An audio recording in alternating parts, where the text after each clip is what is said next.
I'm Thana Ross, and I'm part of the League of Women Voters Dakota County leadership team. Also on our team is Tina Searstead. She's the magician behind the video Zooming tonight, so she'll be in charge of that. And I should let me do this and find my, where did my, let's see. There it is. Is that mine? All right. There we go. Can you see Yeah. my slides? Yeah, if you could let me share, that would be great. I'm gonna stop mine and then let you. Is that Oh, okay? got it. Thank you. I Yeah. understand now. Yeah. So I'm just gonna go here first and then I will turn mine off, all for you. So another member of our leadership team, Lynn Lewis, is out taking care of democracy as a election judge in 52B. So be thinking about her. And we're here tonight for how we can find out what efforts are being done in Minnesota to improve how state redistricting is done following the census. I'll go over our nonpartisan policy, a few meeting logistics, and after the presentation and any Q&A that's left to the end, we'll make a couple quick announcements, and then we'll keep the meeting open to allow time to chat, learn more about our league, or if you get to know each other, if you're new to our meetings. I would like to know if we're gonna have snow for the holidays, so that's something we can discuss, because my kids are coming home from the East Coast, and I think they'll be really sad if we don't have snow. League of Women Voters is a nonpartisan organization. We do not support or oppose candidates or political parties at any level of government. We do, however, address policy issues that are of concern to league members and the public in general. And an example of that is the redistricting efforts that Paul is undertaking on behalf of League of Women Voters, and getting us enthused to be part of the grassroots in helping that happen, maybe at the legislature this year. And there is a League of Women Voters US and Minnesota policy on redistricting. League of Women Voters encourages informed and active participation in government and works to increase understanding of major public policy issues and influences public policy through education and advocacy. Again, that's part of what we're here for. When commenting or asking questions, please adhere to the League of Women Voters nonpartisan policy. If a particular candidate or party must be referenced, please stick to established facts and refrain from editorializing, endorsing, or opposing a specific viewpoint or sharing your own individual political activities. Folks could mute their microphones, except if they have a question. They can raise their hand. Paul said he'd be happy to take questions during his presentation, depending upon how they fit into where we're at and how much time it would take to explain the answer. You can also type the questions into the chat bar.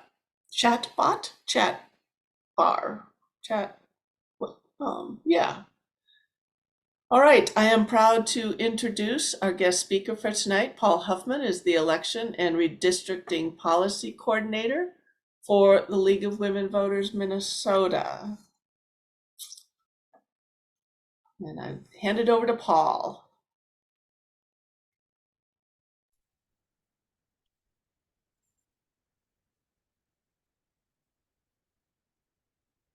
Great. Thanks, Dana. All right. Thank you, everybody, for being here, and thanks for your interest in this subject. What I'm going to do, as Dana kind of described, is going to do a quick overview of redistricting, and just to make sure we're all starting from this common understanding. I'm going to talk a little bit why redistricting is important. We've been working on our talking points on this, and I think it's always important to be able to articulate to elected officials, to our communities, why does this matter? It's a very complicated subject, and so it's important that wherever we can make it as simple as we can and relevant to people. I'm going to talk about what happened in Minnesota and nationally in the last redistricting cycle, really just as a way of reinforcing the importance of this and the relevance and the need for action, just to keep up that why should we do anything kind of messaging. And then I'm going to get into what is the content of the bill and bills that we're working on for the next session. We've been working for a number of years on state level redistricting reform for legislative and congressional districts. We now have some interest from the legislature on state level reform on local redistricting. So we're working on a bill on that, just in the early stages of talking to stakeholders and looking at what that might look like. So a lot to do. I can get into a lot of detail, but I'm going to resist that. We will have another program for all members in January. If you're part of our redistricting task force, we're going to have a program later next week for the redistricting task force and the board members for the state league on the details of the policy. So get more into the details of the bill and the bill content, primarily for them. So moving on, the first thing is just what redistricting is. I think we all know, after every census, we redraw our boundaries of electoral districts based on changes in population, changes in demographics, changes in the boundaries of other geographic or political boundaries. Again, every 10 years after the census, it's every level of government. It's congressional districts, it's state House and Senate districts, it's county boards, it's some cities have wards, and so they have to be changed. There's at least 3 school districts in Minnesota, and with counties, you get like soil and water conservation districts, things like that.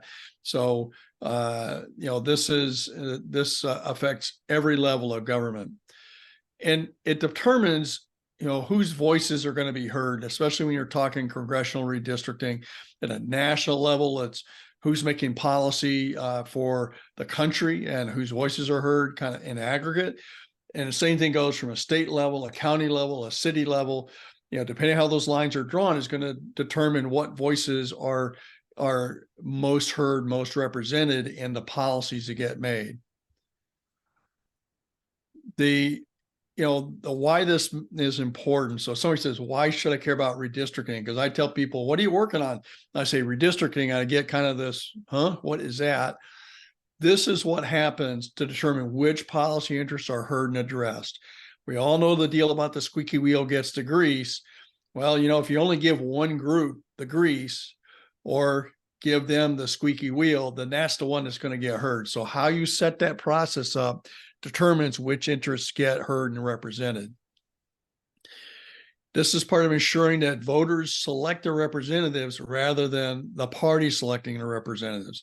Now, this is no assurance of that, because you get into areas where people become geographically separated. But it is something where there's a greater opportunity for the voters to select their representatives, and have the parties need to be responsive to the voters rather than just responsive to their party. Let the party conferences, party caucuses select the candidates, and those are what gets presented to the voters. And the voters are sorted in such a way that the outcome for a party level is predetermined. This can establish responsiveness, accountability to voters for policy changes. And one of the things that people ask me is, well, why does this matter? Because you're just going to vote with their party. And so if they're a Republican legislator, they're going to vote the Republican Party line. If they're a DFL, they're going to vote DFL.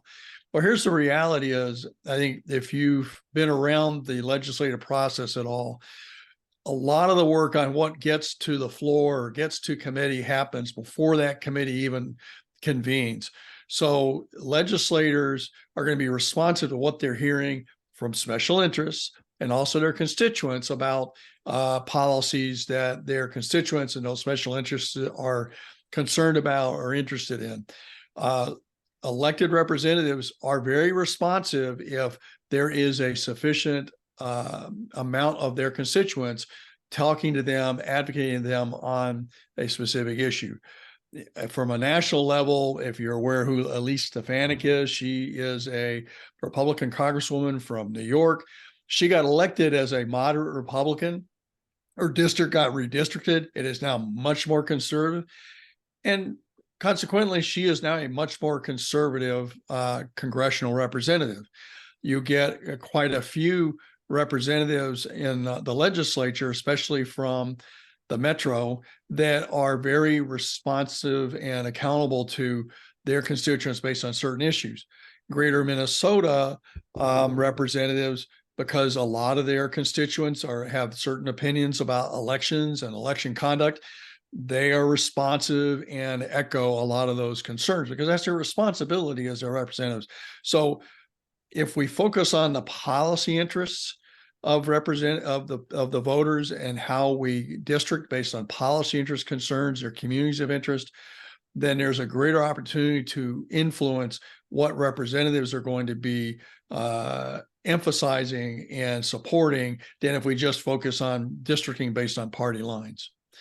The example I like to give, and if you've heard this one before, I apologize, is the Michigan redistricting in 2011. This is, people say, well, this is all hypothetical, maybe. Michigan in 2011, just like a whole bunch of states that were part of a strategic plan from the Republican Party, very well thought out, very strategic, very disciplined. They had been working for a number of years toward taking state legislatures in the 2010 round of elections in order to draw district lines, in order to then influence legislative and congressional maps. They were very successful at that, very effective, and the Democrats have been in catch up ever since. But what that did was, in states like Michigan, it enabled placing a supermajority in the legislature, based, through the maps, through the redistricting process, which was done by the legislature. The governor was also Republican, so they had a trifecta, where the House, the Senate, and the governor's office were all in the same party. As part of that, they implemented a law. Once they had that map in place, they implemented a law that allowed them to establish an emergency manager at a state level over any city government that the state government determined was not managing its affairs properly. About most states, there are very few major urban areas that are run by Republican mayors. They are predominantly progressive Democratic mayors based on the demographics and the policy interests of those cities. This resulted in putting in place the emergency manager process in the 2012 election in Michigan. The voters of Michigan voted to rescind that policy. There was no money attached to it, so the Michigan Constitution allowed the voters to do that. Because of the gerrymandering, the popular vote voted 53% in favor of rescinding that policy, voted 53% in favor of Democratic legislative representatives. Due to gerrymandering, the Republicans retained 53% of the legislative seats on the House and the Senate. So what happened was the Republicans, after convening the next session in 2013, they reinstituted the policy, attached funding to it, which made it exempt from being brought back to the ballot. The state government then instituted the election, the emergency manager in Flint. That emergency manager subsequently implemented a practice of taking the Flint water supply off of the Detroit water supply, put it on the Flint River, resulting in Flint water crisis and real impacts on the health and well-being of the people of Flint by people that were not their elected representatives. It had no electoral accountability to the people of Flint. So this is where a real world consequence of gerrymandering on the health and well-being of the public. When we think about redistricting, we like to think, we in the League of Women Voters and myself and others, is three things: the people who makes the decisions to draw the maps, the principles, what are the rules to be considered legal, and this doesn't mean fair, but legal, Then what's the process? How are the maps are drawn? What's the opportunity for public input, participation, review, challenge, that kind of thing. If we look at how this is done in Minnesota, the people drawing the maps are the elected officials, legislators for the state maps, Congress and the legislature, county commissioners, county city council members. There's a few charter commissions, probably a third of the cities is a charter commission, but it's mostly city councils, school districts where they have them. That's a school district. So it's the self-interested representatives that draw those maps. And so they are likely to come at that from a self-interest perspective. It may be a little more cynical self-interest that I'm going to manipulate these maps to guarantee my reelection. It may be a more innocent self-interest that I really like representing this area or this kind of community, and so I'm going to draw the map this way. And I've seen in public hearing county commissioners say exactly that. Well, I want to represent this community because I like that community. I want to represent this area because it has a lot of business in it. So elected representatives shouldn't be deciding where they represent because that's where their interests are. It's what's in the best interest of the voters, of the residents. As far as principles, Minnesota has relatively few rules about how district lines are drawn. It's really population equality, regular and compact. There's geographic boundaries considerations. There's some other things about numbering and nesting. We have to follow national rules about contiguous. It means you can't have separation in the districts, and we got to meet minority representation requirements. But that's, other than those high level national and state rules, there's really very little in terms of how the maps are drawn. As far as process, there's no legal requirements for public input involvement beyond the open meeting laws. For county boards, all they have to do is announce they're going to be redistrict and when's the meeting. They don't have to put maps out ahead of time. They don't have to have a website. In cities, it's similar. There's almost no requirements in statute on how they do this other than the open meeting laws. And what results is that there's very little, there's some token opportunity for public input, but not real meaningful input and participation. Where people get confused a lot is the difference between how is redistricting in Minnesota at a state level supposed to happen and how does it happen. This is something to keep in mind with regards to when people say, well, what's wrong with the current process? It seems to work just fine. Well, the problem is the process doesn't work because that's not how it's supposed to happen. The courts have no role under the Minnesota State Constitution or the laws of Minnesota in the redistricting process. They're not in the laws. They happen to get involved when the legislature and the governor can't decide. So what's supposed to happen under the Constitution, congressional legislative district lines are set by the legislature and passed like any other law. The governor then approves or vetoes the map. That's what's supposed to happen. I've got a chart. I'll show you that has not happened for any map since 1971. Well, only one map in 1971, the congressional maps, but no map in 81 or later, and only the congressional map in 71. What's happened is we've had divided government every decennial since 1960. I haven't looked before 1960 because we really actually didn't do real redistricting before 1960 in Minnesota. We've had divided government.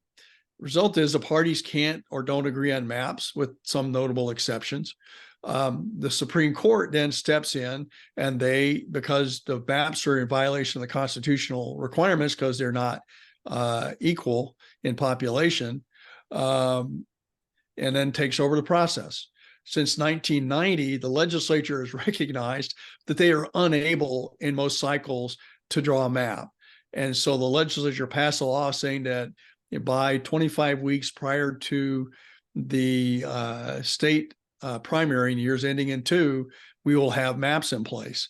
The result is that every time that we don't have a change by the legislature, lawsuits are filed, and those are used as a vehicle to get the state Supreme Court to create a redistricting panel, and the judges then draw a map in case and when the legislature and governor can't agree on maps. So that's what's been happening.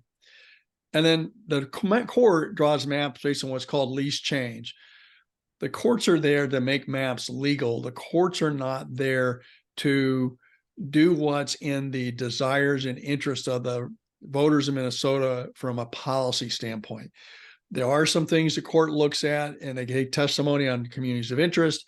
They look very hard at minority representation.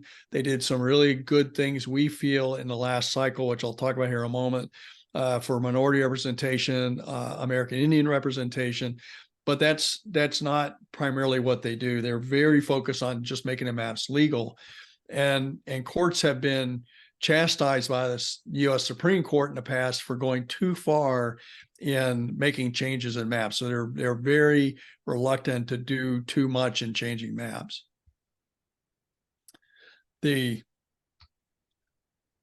graph here on the left, that shows you the Minnesota House, the Minnesota Senate, and the governor's office going all the way back to 1961. Who's been in what office?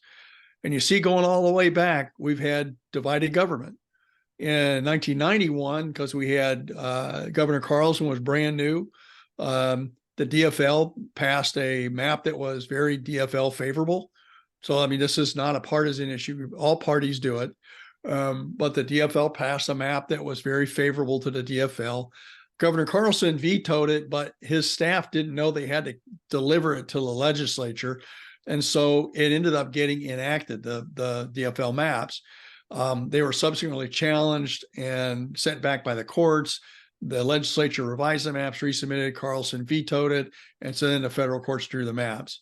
But you look back in 71, the congressional plan was approved by the legislature and the governor.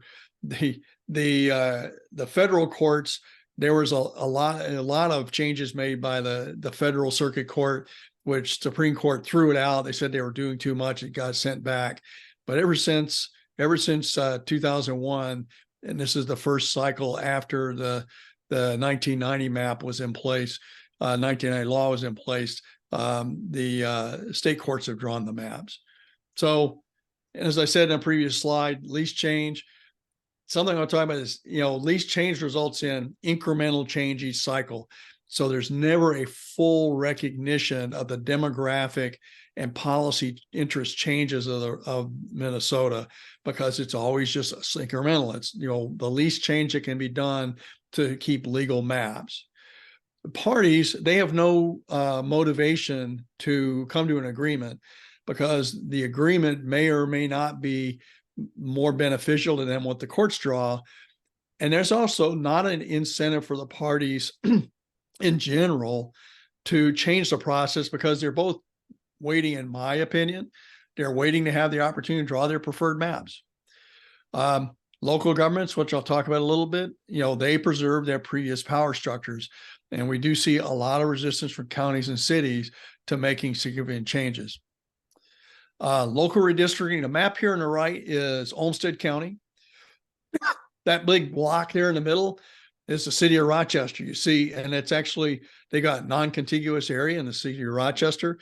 That little section at the bottom is where the airport is. And so you got that kind of isthmus that goes down south of the city. If you look really closely, they've got 7 county commissioners.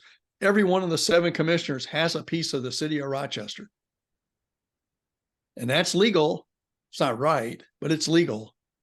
And there was a lot of very animated conversation about why is that. The local redistricting, as I said before, is done by these impacted, self-interested election officials. Elected officials, especially counties, generally choose maps based on preserving existing power. They know where they live. And in one case in Olmsted County, they knew a commissioner was leaving. They knew who wanted to run for their office, and that person knew where they were going to live. And so they drew the maps to enable the successor to be elected to that same seat. Communities are rarely consulted or supported. There's what I would call token opportunity for input. But we have numerous examples where, county boards, city councils were not receptive, or charter commissions just not receptive to that public input. Little or no checks or vetoes. There's, again, you don't have to put maps out if you're a city or a county ahead of time. unless it's part of your agenda for the upcoming meeting. You put it out 3 days ahead. The public goes, okay, we're going to do that.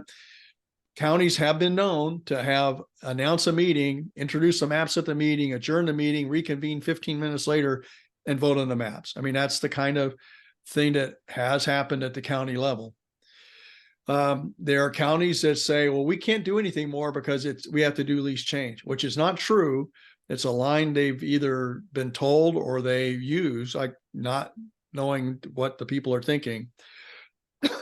But they say I can't make more change, and that's just not true. And there's a legal precedent that supports it. If they explain what they're doing, they can make more change, and they don't have to take the most equal districts as long as they explain what they're doing.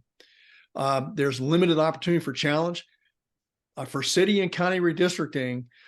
Residents of that, voters in those jurisdictions, only have 7 to 10 days after the maps are approved to file a suit, file what's called a writ of mandamus in court to challenge the map. 7 to 10 days.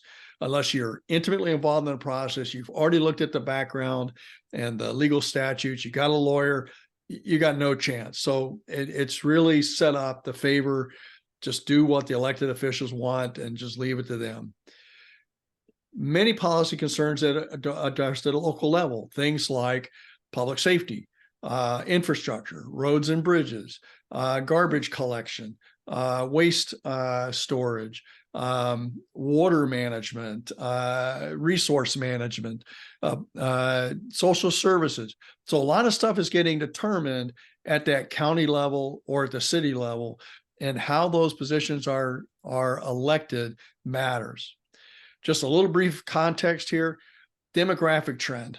If you think about, we all know the demography of Minnesota is changing. That was a major issue in the most recent redistricting cycle, because if it were not for the increase in non-white population, the population of Minnesota would have decreased, and we would have lost our 8th congressional seat. So, if you look at the trend, these both come from the State Demographic Center. Non-white population, Minnesota is going to increase from 2018, 2053, 35 years, from 21% to 37%. Not a majority minority, but pretty healthy majority population in Minnesota. If you look at the county specifics, that's the one on the right. The darkness of the shade tells you what degree that the white population percentage will decrease. Notice nothing is an increase in the relative white population. Every county in Minnesota over that 35-year period becomes more diverse. And if you think about lease change and how those lease change maps address or don't address demographic and policy interests of the residents of Minnesota, this creates what I call a tectonic stresses. There's major stresses building about representation and the alignment between our elected bodies at a state and local level and at the national level, and what are the people of Minnesota thinking? What are they interested in? What do they care about? I'm sure somebody here can tell me what that county there is in southwestern Minnesota, a really dark brown county. Any guesses? Hearing none, seeing none. Nobles County. That's where Worthington is. That is the county that's going to experience the greatest change in minority population. Worthington is currently a majority minority city, Worthington, Minnesota, because of meatpacking. A lot of those residents are maybe not citizens at this point. The Worthington City Council has no council members of color on it, none. I know there's efforts to get somebody on that city council, but so you think about the representation and how, if that's not their lived experience, they can certainly have good intentions about representing the interests of the residents, but they don't have that lived experience. It can only go so far. All right, so what happened in Minnesota? Well, I kind of gave you all the lead up to this. Legislature, divided legislature, the DFL House, Republican Senate, they couldn't agree. they made no pretense of trying to agree. They were really drawing maps just to present to the courts as reality. And that's how this has worked the last several cycles. They're just waiting for the court to do it. The court appointed a panel in about August of last year. That panel held hearings around the state, took public comments, both in person and in writing. They adopted a comprehensive set of redistricting principles. We thought the redistricting principles were very good. Those were influenced partly. The league was a co-plaintiff with Peter Watson on that suit. Nick Harper, if you remember, Nick was our representative of that. At the same time, there was a separate intervener, Dr. Bruce Corey, and some other communities of color being supported by Common Cause. They came with a BIPOC map and BIPOC perspective. Those two things together resulted in much stronger principles that focused on preserving Native American voting power, minority representation, communities of interest, not looking at elected officials, not looking at where they live, and so much better. Now, something to keep in mind when people go, well, wait, this has been working fine. Well, nothing the court did is binding on the legislature or later courts. So if there's a trifecta by either party in 2030, after the 2030 election, they'll draw whatever map they want. And all that stuff the court did really it's not in statute. That is not the law. It's just what the court adopted to do that. So it's really important to know that, yeah, it's not been terrible. It's not been great, but it's not been terrible because the courts have done it. But it could be really terrible if the courts aren't doing it or if we don't change the process. Least change map, some great things happen. All the Native American tribal areas in northern Minnesota are part of CD8.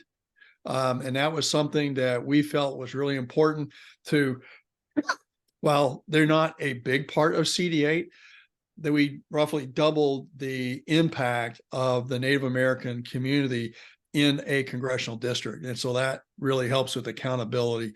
And that actually was a big issue for the Native communities when Deb Haaland was being considered for the Secretary of the Interior, that their representatives in CD7 and 8 weren't more supportive of her nomination. The maps did pair a lot of incumbents, 7 in the Senate, 12 in the House. A lot of that happened in the metro just by geography and population changes. And that's disruptive, but that's a byproduct of not looking where people live when you draw the maps. Increase in minority and minority opportunity districts from 8 to 15 in the Senate, 22 to 31 in the House. And the court was very conscious of that based on the change in the non-white population and need to provide some degree to which the opportunity for representation was consistent with that demographic change. So nationally, and this is part of what informs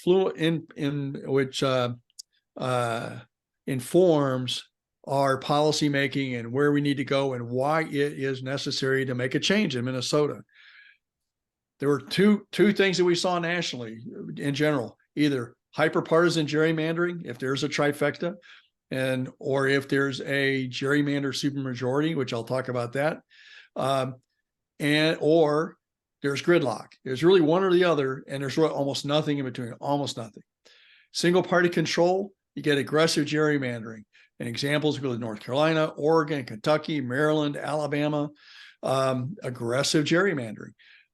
In 2 of those, I'll point out, Maryland and Kentucky had supermajorities in the legislature due to gerrymander and a governor of the opposite party. The governor's veto was useless because the gerrymander supermajority just overrode the veto. So that once a party can gerrymander the legislature, if there's nothing from the courts, no avenue for appeal there, and it doesn't matter what you do at the governor's office because you cannot remedy it. The states with advisory appointee commissions, you generally had gridlock or partisan manipulation. Virginia, New York, both got blown up by the parties. They subverted the process.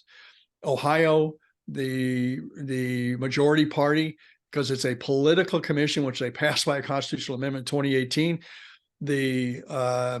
The majority party in the state, they found a way to just blow off the court. They ran out the clock, is what I say. And everybody's looking at that saying, you got to find a way not to let the parties run out the clock if they've got any role in redistricting. In Washington, they've been a state that people call a independent commission, but it's really a political appointee commission. They're not legislators, but they are representatives of the parties selected by parties. They basically colluded to set the maps to benefit the parties. Same thing happened in California in 2002. Iowa was kind of the exception. They have an advisory commission that actually worked okay. The legislature did reject their map the first time, and so a number of folks were nervous about how that was going to go. But that worked out okay. In states with divided government, there was an agreement. Courts decided. Minnesota, court drew the map.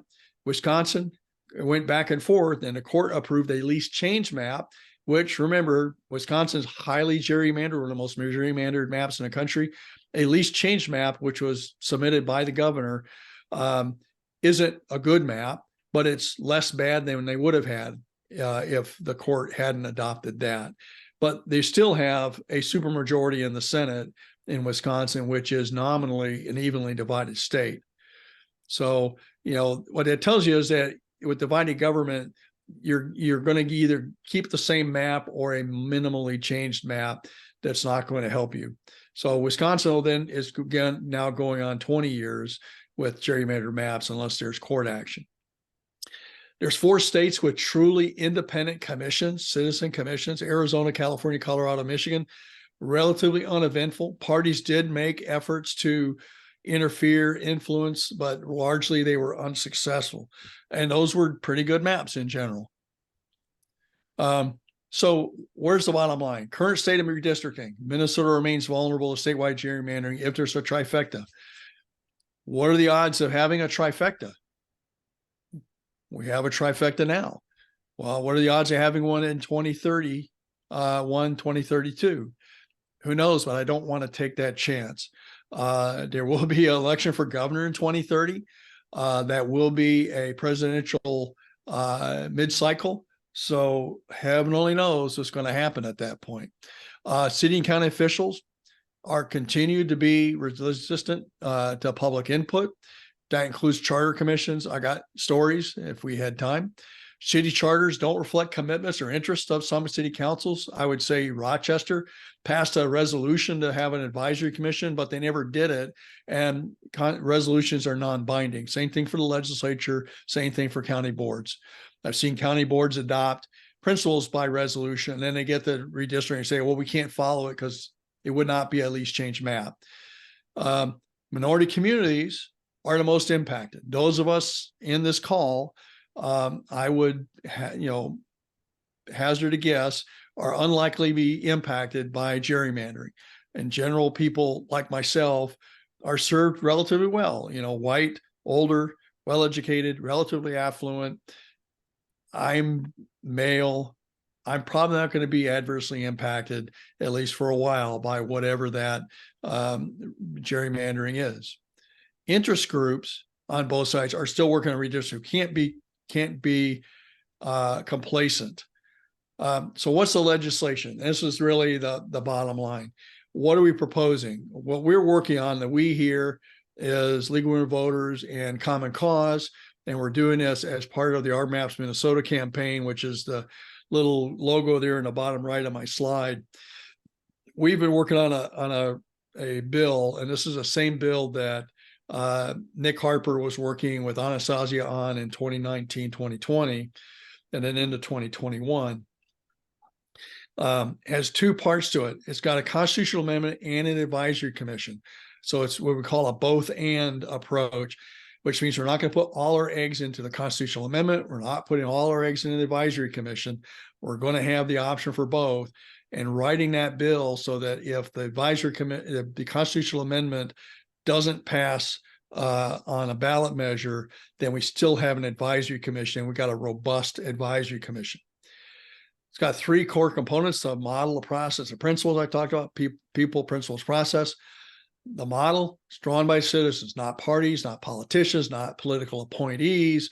There's strong prohibitions on party officials, former elected officials, family members of former elected officials, lobbyists, former lobbyists. Very strong prohibitions. There are prohibitions on the length of time when somebody who's on that commission can be in office after the fact. So they're not just feathering their own bed, preparing an office for themselves to run. The principles put people, minority representation users above geographic or political interests. And we think that's very important, not just be legalistic about this, about, contiguous and compact and convenient and population, but we've got to put the people part of this in there. And then the process. Minnesota is one of the worst states about transparency and public participation in redistricting. There was a study that was done about 4 years ago on the 2010 cycle, and Minnesota got an F on transparency. There are no laws requiring public input, no laws requiring prior divulgence of maps, and no bringing communities in. So we aim to change that. Here's the composition of what we proposed, at least in the current draft of the bill. Everything's subject to change as you go through the legislative process.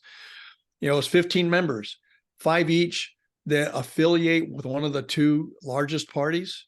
Those would have to be people who are not party officials, not elected officials, but they self-identify as being affiliated with Republican or the DFL party. Then there's 5 who's not aligned with either of the 2 parties. They could be non-aligned with any party or some other party, the Independence Alliance Party, the Marijuana Now Party, whatever. They can't be current former lawmakers, family, party officials, lobbyists I talked about. The Independent Commission are entered by the Legislative Coordinating Commission member. Those are members of the legislature, but this would be a bipartisan process administered by an independent, nonpartisan third party. And then based on the interviews and scoring the interviews based on the panel, the people would be selected from the top candidates through a random selection process. That's 12. The other 3 would be selected by the commissioners, one from each, one associated with the Republicans, one identifying as DFL, one identifying as none of the above, in order to assure greater diversity and representation of the commission. The advisory commission is similar, the difference being that the members are selected by legislative leaders directly through kind of an identifying striking process, kind of like jurors in a Senate court suit. So decisions require 2/3 of the commission and 1 from each group. That prevents any one party from being totally blocked out of decision-making, and it prevents any one party from dominating and making a decision without others. So that's the current plan. So supermajority. I'm not going to go into this in a lot of detail, but this kind of shows you the flow path of the selection, application process comes out, the people apply, Secretary of State's office gets those applications, gives them the LCC, they get screened to make sure people who are qualified, and it goes through a screening and selection process to give us our commissioners. I'll go through that in the meeting with the redistricting task force in more detail. The principles, very similar to what was in the court case and similar to some previous legislative proposals: population equality, minority representation, convenient, contiguous, and then nesting, which is required by the Minnesota Constitution. Preservation of American tribal areas, we think, is very important. Communities of interest, political subdivisions, including reservations, and then compactness. What we also are including is prohibiting commissions from favoring, disfavoring any candidate or party. They're prohibited from using a location of candidate or incumbent residences. And we also have a provision for ending prison gerrymandering, which is counting people in the counting people for representation where they lived prior to being incarcerated. There are some areas, I will point to Stillwater in Washington County. It's got several prisons, and that results in a lot more representation in that area. The process, public input, hearings before drafting maps, a portal required to allow public submission of comments and maps, hearings required before finalizing and adopting maps, 2/3 vote of the commission. One of the things that I talked about was deadlocks of the commission. If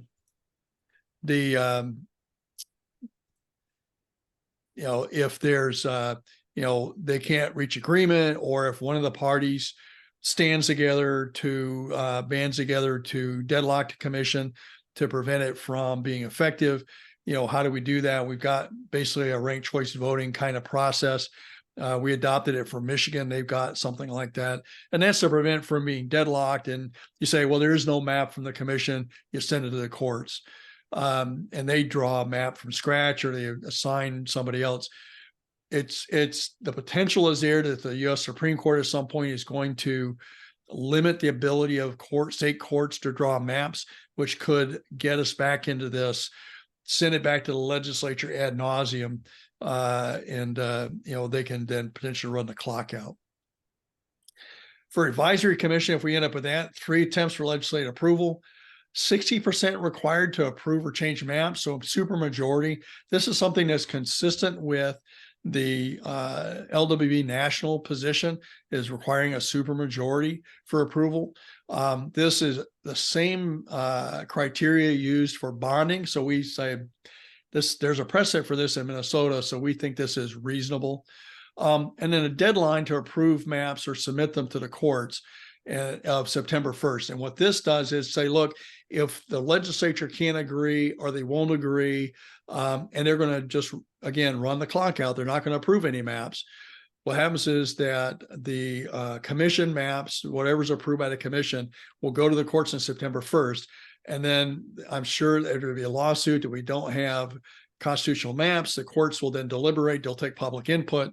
But they'll have a set of maps developed by a statutorily approved process and body to say, okay, here's a set of maps drawn under a state law. The legislature didn't disapprove them because they weren't good. I mean, or they maybe disapproved them and they couldn't agree on a map, but the legislature hasn't come up with something better. What are other what are other intervener comments? And that way the court's not in the place of drawing maps from scratch. So even if we have an advisory commission, the objective is to limit the ability of the legislature to subvert or hijack the process. Briefly, local redistricting. We've got problems with local redistricting, and there is some interest in the legislature to take action at a state level. This would take, really 2 forms. Required in larger cities and counties, and we're talking about what that threshold is. This isn't something we do with every city and county, but requires citizens commissions to do redistricting. There's already provision for counties for citizens redistricting commissions if somebody files a writ of mandamus and the court finds that the county board hasn't done its job.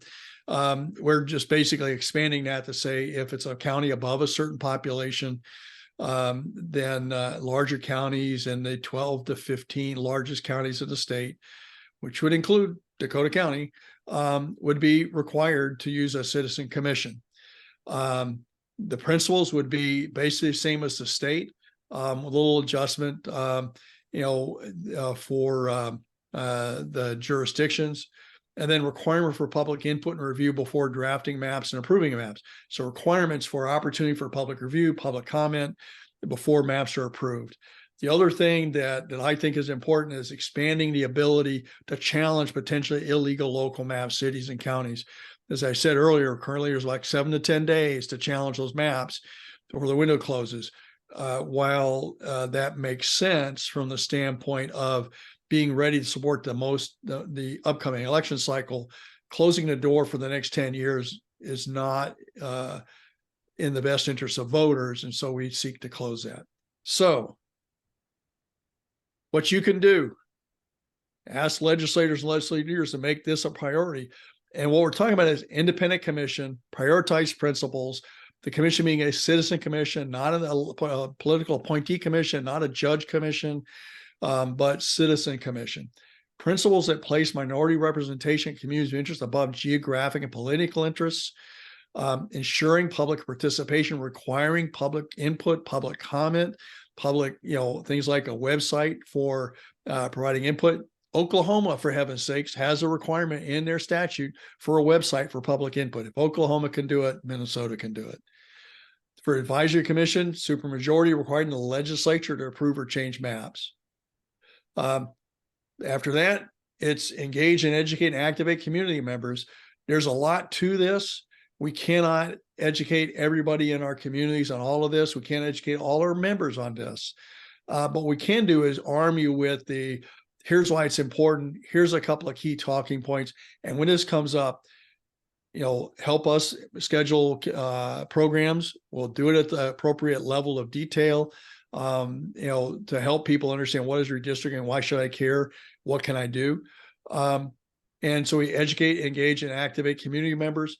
Join a redistricting task force. That's the people I rely on to help me reach out to their communities and then be most active in reaching out to legislators. And then when we're taking action during the legislative session, be present, be visible, whether it's through email or if you can come to the legislature when we're doing this, that would be great. So that's some of the things you can do. I'm always open to other suggestions and help. So with that, I'll open up for comments and questions.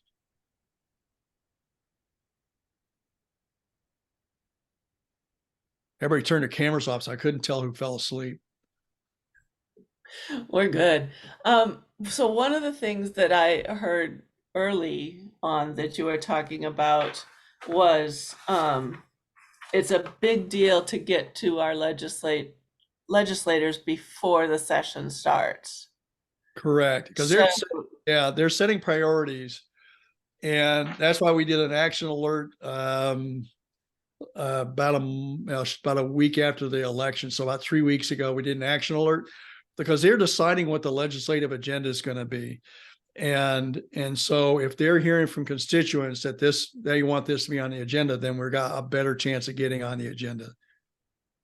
And I also know that they like personal messages, and I'm not good at composing those messages, but it sounds like what did I write to myself?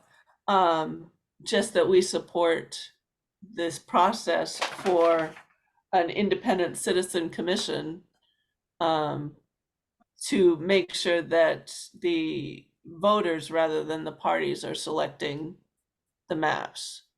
Right. That the voters decide who their representatives are, not the parties. Yeah. In Michigan, when Yeah. they had their campaign, it was people, not politicians. Ohio's current campaign is got a similar name to it. It's really fun. Ohio, the lead person on the effort to change the Constitution of Ohio again is the former Chief Justice on Ohio Supreme Court. She hates gerrymandering. She's a Republican, but she hates gerrymandering. And she is so mad. I was on a program where she spoke, and she is so mad at the Republican elected representatives for basically ignoring the Constitution of Ohio, just spitting bullets. Yeah, there is also, if you're not on it, there is a redistricting email group, and it's like 900 people. You can go on the League of Women Voters website. I should put that on my list. On the League of Women Voters website, in the upper right-hand corner, there's something like contact or something like that. But you can go on and you can get put on the redistricting email list. And so I send periodic emails to that group also, asking them to reach out to legislators. I provided a few more talking points on that for people to potentially use in communications. Good. I can try to find a link and send that out to everybody to encourage them. Other questions? It's all a blur. After I've been listening to how this is done for a few times now, it's starting to make sense. It does take a little time to process all of the factors that go into it. It's and it's hard. I will just acknowledge it's hard. It's complicated. I was speaking to a class recently, and they were at the Metro State. Representative Greenman taught the class as a policy class on elections, and they were saying, "Well, there's so much to this. How do I know what to do with this? How do I keep up with it?"